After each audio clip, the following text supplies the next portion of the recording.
Because I do think the Darfur peace agreement, although it didn't work because it didn't get everyone to sign up, provides the essential elements: power sharing, wealth sharing, a new political settlement on the basis of which the country can move forward. And every conflict around the world, in the end, the parties to the conflict have to decide we're going to stop doing what we did in the past, notwithstanding the pain and suffering, and we're now going to move in this direction. And Darfur will be the same. Okay. Can I just ask a quick supplementary question? Yeah. Just because I know you believe all that, Hilary, and I know you're committed to all that, but I still get the sense that there is a growing isolationism in British politics, that isolationist positions seem to me to be more popular, and I wonder how widespread you think that continued commitment to that kind of foreign intervention is, how deep it goes down in the party, how deep it goes down across British politics.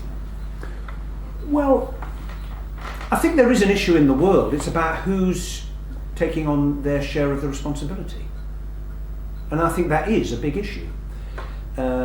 Because if you look at certain types of activity, both indeed humanitarian and intervention of other types, there are certain countries that do a great deal, one of which is Britain, another one of which is the United States of America, which is the largest giver of humanitarian assistance in the world.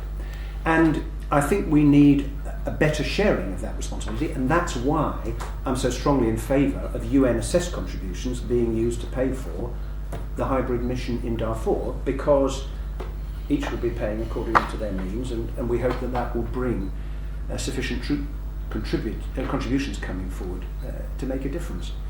I mean, that tension is always there, because people will ask, why are we doing it? Why do we have to do it? Why doesn't somebody else? And that's why, one, I'm in favour of encouraging greater regional responsibility. So when East Timor kicked off recently, the Australians went in. Absolutely right, it's their part of the world, and they've provided some order and stability there to help the political process. And secondly, to say, in the end, we're going to feel the consequence of these conflicts in one way or another, because it leads people to flee countries in Africa, get in those rickety boats. Some of them drown trying to cross the Mediterranean Sea because they're coming to Europe to try and find a better life. So it's an expression of our interdependence as a world. So it's morally the right thing to do. It's also in our self-interest, because there'll be more of us as the century progresses. We're on a small and fragile planet. And in exactly the same reason, when environmental catastrophe forces people to flee, when people start fighting over water, let alone over political ideas and religion, it really does make sense that we should play our part to help people to establish peace, security and development in their own countries, because in the end we're all going to gain from that. Now that's the argument that I would put, but history teaches us people's attitudes to that ebbs and flows. But if we end up as a world where we close in on ourselves and try and shut the rest of the world out, we're sunk. Okay, Nick, I know you wanted to... I was very struck by it. Hilary asked, why is silence on Darfur? Why did 1 million people march against the Second Iraq War, but very few? It's hard to get people out on Darfur. And then Hilary said, I hope it's not because you can't blame Britain or America or Europe. Obviously, that is why. This is a huge argument that needs to be had on the left. A few days ago, there was a lot of hand-wringing in my part of the liberal press saying, wasn't this awful? Only 34 students were killed at Virginia Tech, and the media went wild, but 200 people in Iraq were killed that day, and they barely get mentioned. This is racism. Well, no, actually it's not. Because if those 200 people in Iraq had been killed by British troops or American troops, you can guarantee that story would have gone over the world, that there would have been saturation coverage. But because they're killed by Al-Qaeda or Ba'athist or the extreme right of offshore Islam, then there is a cover-up and silence. And I think an argument that is very important to have on the left. It's not only in defence of universal human rights, but acknowledgement of universal human wrongs, that murder is murder, whoever does it, torture is torture, whoever does it. And I think it's quite a hard one for us to win, in the sense that left-wing people, liberal-minded people, tend to be best at criticising their own governments. That's what matters to them. And they don't realise how parochial and hypocritical and vicious they're becoming when they fail to see the darker world beyond. And one thing that I appreciate it's difficult for you, Hilary, do you think you can take that argument to Labour supporters? Or because I haven't seen, I don't see ministers really taking on people who vote Labour or used to vote Labour and are so angry about Iraq they can't quite see how hypocritical they're becoming. Well, it's not a difficult question because I do it all the time, and I mean, it used to be that folk from the Stop the War Coalition used to chase me, and I won't say I quite chased them. But you ask people, are you in favour of the elections in Iraq? You get some of the most extraordinary answers I've ever heard.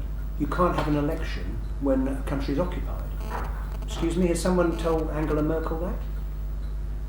Germany still has foreign troops on its soil. The German democracy after the end of the Second World was built when the country was occupied. It's not a real election. Iraq's not ready for democracy. I mean, extraordinary arguments, because history should have taught us by now that if you give people the chance to have some influence over how they're governed, they will grab it with both hands. The same is true in Afghanistan. Are they fragile democracies? Of course they're fragile democracies.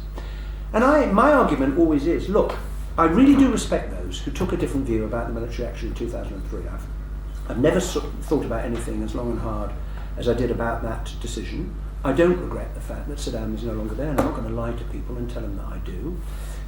Have mistakes been made? Of course mistakes have been made. But even if you were opposed, the choice now is very, very clear and very simple.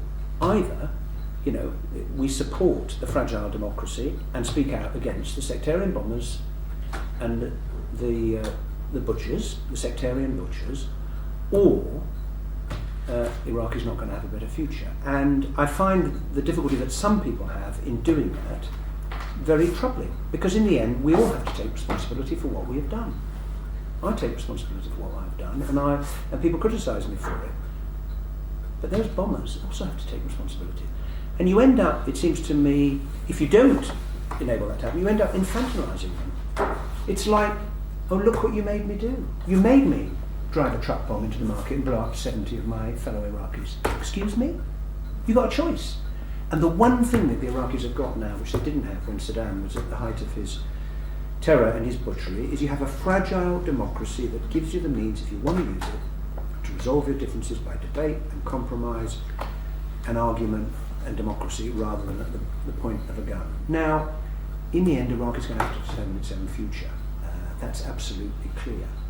But it's a very hard test, and it's a very hard lesson. And I remember a letter I was written just before the military action in 2003 by someone who was bitterly opposed to what we were about to do. And they said at the bottom, by the way, why on earth didn't we overthrow Saddam at the end of the first Gulf War?